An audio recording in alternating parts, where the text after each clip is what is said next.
सभी को नमस्कार। आज हम पढ़ने जा रहे हैं कहानी लेखन।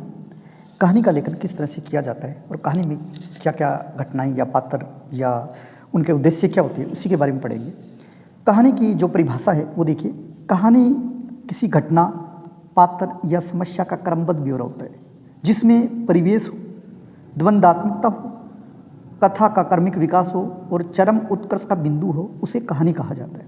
ये कहानी की परिभाषा है कि कहानी किसी घटना, पात्र या समस्या का क्रमबद्ध ब्यौरा होता है जिसमें परिवेश हो, द्वंद्वात्मकता हो, कथा का क्रमिक विकास हो और चरम उत्कर्ष का बिंदु हो, उसे कहानी कहा जाता है। और इसी तरह की कहानी की एक परिभाषा हिंदी कथाकार कृष्णा शोभती ने भी दी है। कृष्णा शोभती जो कहते हैं वो कहते हैं कि कहानी किसी एक की नहीं, वह कहने वालों की है, सुनने वालों की है, इसकी है, उसकी है, सबकी है, सृष्टि समूचे परिवार की है। इस पर नानी की मोहर लगी हुई है, यानी नानी की कहानियाँ प्रचलित थी, इस आधार पर वो कह रहे हैं नानी की मोहर इस पर है। इस लोक की प्रजा होने के कारण हर किसी की कहानी लिखी और सुनी जा सकती है, ऐसा कहने वाली है कृष्णा शोभती।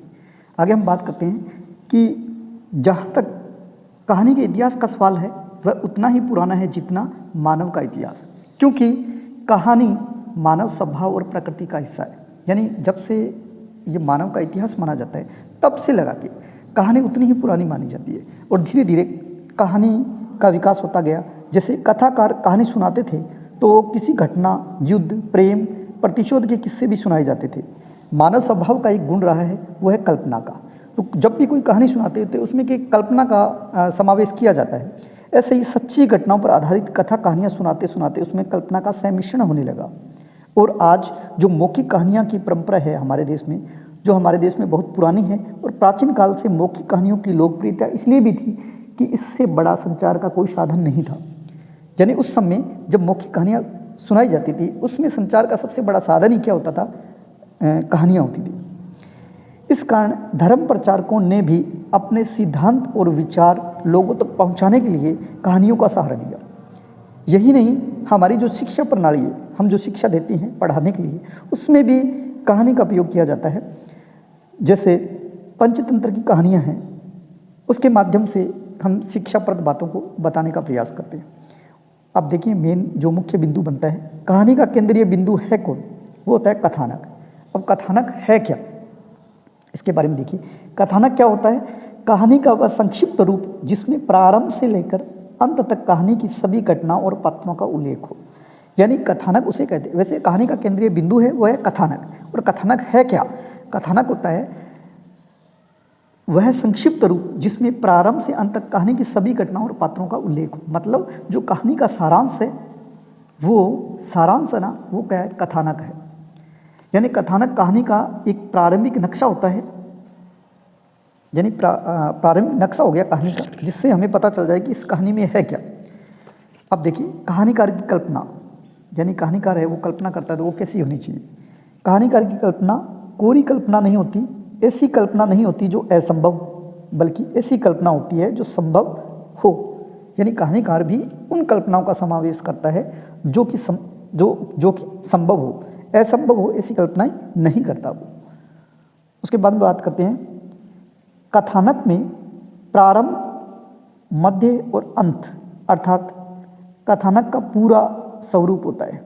कथानक न केवल आगे बढ़ता है बल्कि उसमें द्वंद्व के तत्व भी मौजूद होते हैं, कहानी को रोचक बनाए रखते हैं। यानी कहानी के अंदर प्रारंभ, मध्य और अंत तो होता ही है, साथ साथ में उसमें द्वंद्वात्मकता भी होनी चाहिए। अब द्वंद्वात्मकता है क्या? देखिए, इससे द्वंद्व के तत्वों से अभिप्राय क्या है?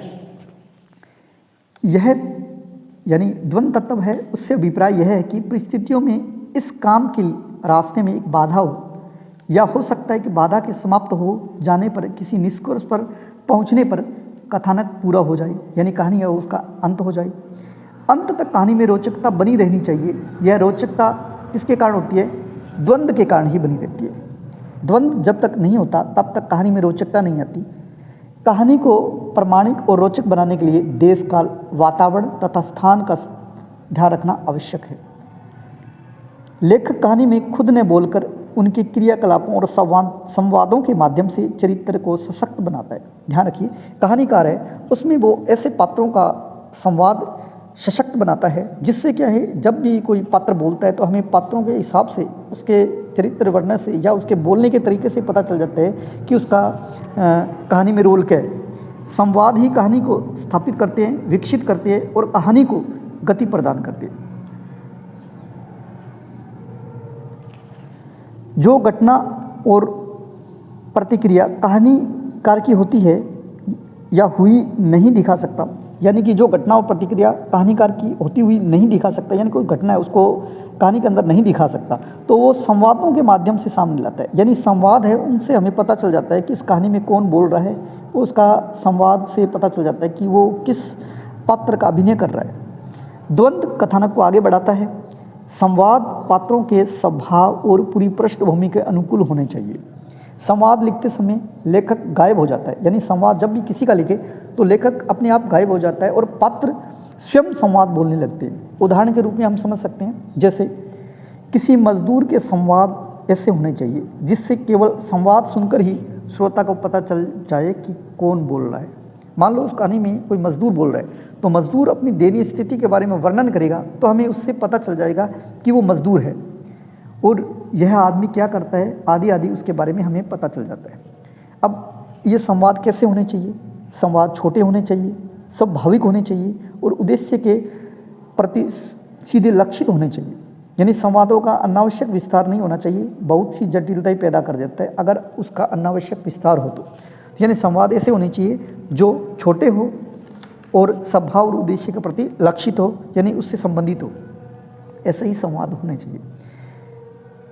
कथानक के अनुसार कहानी का चरम उत्कर्ष अर्थात क्लाइमैक्स की ओर बढ़ती है, यानी अंत जो होता है ना वो क्लाइमैक्स की ओर बढ़ती हुई है। तो चरम उत्कर्ष का चित्रण बहुत ही ध्यानपूर्वक करना चाहिए, क्योंकि भावों और पात्रों के अतिरिक्त अभिव्यक्त चरम उत्कर्ष के प्रभाव को कम कर देता है। यानी हम उन जो कहानी है उसका अंतिम स्तर है, यानी कहानी का चरम उत्कर्ष है अथवा क्लाइमैक्स है, जब उसकी तरफ बढ़ती है कहानी तो उसमें हमें बहुत ही ध्यानपूर्वक कहानी के पात्रों का वर्णन करना चाहिए, क्योंकि अगर हम उसकी अतिरिक्त अभिव्यक्ति या चरम उत्कर्ष के प्रभाव को कम कर सकती है अगर हम उसको ध्यान से उन पात्रों का अभिनय न करवाएं तो।